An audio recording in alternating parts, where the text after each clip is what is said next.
అదే RTV app వార్తల్ని క్షణాల్లో చదివే అవకాశం ఉంటుంది. ఒక న్యూస్ పేపర్, ఒక టెలివిజన్ ఛానల్ మీ చేతుల్లో ఎప్పుడూ ఉంటాయి. ఎలక్షన్ నియమావళి ఏంటంటే ప్రత్యర్థిని అనవసరమైన పదాలతో దూషించకూడదు, ఆధారాలు ఉంటేనే మాట్లాడాలి. ఇది ఎలక్షన్ నియమావళి.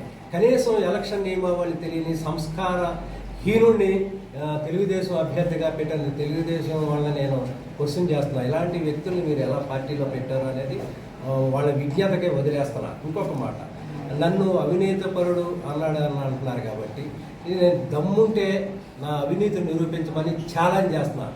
కొన్ని వేల మందికి నేను సహాయం చేశా. ఆటో డ్రైవర్లకు కానీ, డ్రైవింగ్ లైసెన్స్ లేని వాళ్ళకి కానీ కొన్ని వేల మందికి నేను నా డబ్బులతో లైసెన్స్ ఇచ్చే సహాయం చేశాను. నీవు నిజంగా దమ్ముంటే నా అవినీతి ఆరోపణల మీద దమ్ముంటే నువ్వు ముందుకొచ్చి దాన్ని నిరూపించమని నేను అతనికి ఛాలెంజ్ చేస్తున్నాను. అంతేకాదు, కులాల మీద చిచ్చు పెట్టింది తెలుగుదేశం పార్టీ, డివైడ్ అండ్ రూల్ని తీసుకొచ్చింది తెలుగుదేశం పార్టీ. ఈరోజు కూడా అనేక మీటింగుల్లో ఈ కులాల గొడవల మీద చిచ్చు పెట్టేది కూడా సొంగ రోషన్ గారే.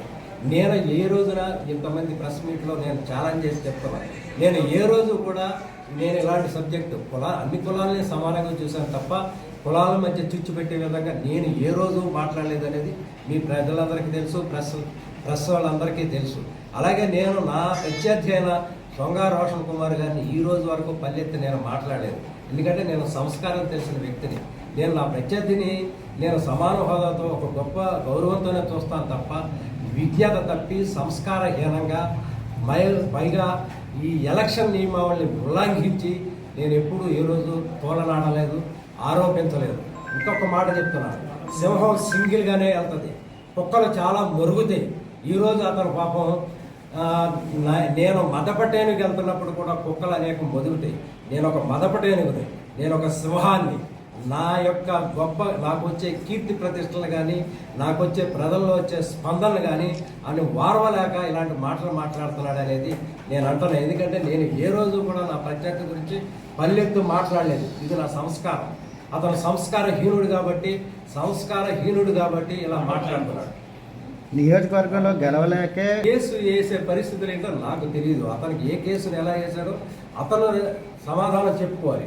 అతను నిరపరాధి అయితే అతను సమాధానం చెప్పుకోవాలి. అంతేగాని నేను కేసు వేయించానని ప్రతిదానికి నన్ను టార్గెట్ చేసి మాట్లాడటం, అతను గెలవలేక ఓడిపోతున్నాడని భయంతో చేసే ఆరోపణలని నేను చెప్తున్నాను. సైకిల్కి గేర్లు ఎక్కడ ఉంటాయి? సైకిల్కి గేర్లు ఉండదు. ఆయనకి స్పీడ్ పెంచమారండి, మాకు సంతోషమే. ఆయన స్పీడ్ పెంచితేనే కదా మాకు కూడా తెలిసేది. ప్రత్యర్థి ఎంత గొప్పవాడైతే అంత బలంగా ఢీ కొనాలని నేను చూస్తున్నా. ప్రత్యర్థి గొప్పవాడిని సమవుజ్జిని వెనుకోవాలని నేను చూస్తున్నా. కానీ ప్రత్యర్థి దగ్గర దమ్ము లేదు, ధైర్యం లేదు. ఓటమి భయంతో అతను ఈరోజు పిచ్చిగా మాట్లాడుతున్నాడని నాకు అర్థమైంది. ఏ రోజు నేను ఏ ప్రెస్ మీట్లో కూడా నా ప్రత్యర్థిని నేను దూషించలేదు. నా ప్రత్యర్థిని గౌరవిస్తాను. ఎందుకంటే సమవుజ్జితో పోటీ పడటం నా ధర్మం కాబట్టి నేను నా ప్రత్యర్థిని గౌరవిస్తాను. కానీ అతనే మతి భ్రమించి ఓటమి భయంతో పిచ్చిగా మాట్లాడుతున్నాడని నాకు ఈరోజు అర్థమైంది. కాబట్టి అతని యొక్క విమర్శలను తిప్పుకొట్టాలి కాబట్టి నేను మాట్లాడుతున్నాను. ఇంకొకటి, ఎప్పుడు కూడా ఎవరైనా ప్రతిపక్షం వాళ్ళని కానీ లేదా ప్రత్యర్థిని కానీ ఇలా తోలనాడటం అనేది ఎలక్షన్ నియమావళికి విరుద్ధం. ఎలక్షన్ నియమావళి ప్రకారం ఎదుటి వ్యక్తులను గౌరవించాలి. ఇలా ఇంకొకసారి అతను మాట్లాడితే అతని మీద కేసు పెట్టి అతన్ని డిస్క్వాలిఫై చేయించేస్తానని మీ అందరి ముందు గట్టిగా చెప్తున్నాను. ఇలా పిచ్చిగా మాట్లాడటం కరెక్ట్ కాదు. ఇలా మాట్లాడకూడదు. అది సభ్యత కాదు, సంస్కారం కాదు, ఎలక్షన్ నియమావళి అంతకన్నా కాదు.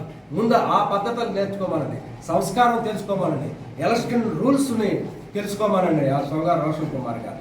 ఆ తర్వాత మాట్లాడమనండి. మరిన్ని వీడియోస్ కోసం ఛానల్ ని సబ్స్క్రైబ్ చేయండి. లేటెస్ట్ అప్డేట్స్ కోసం వాట్సాప్ ఛానల్ ని ఫాలో చేయండి. అండ్ లింక్ డిస్క్రిప్షన్ లో ఉంది.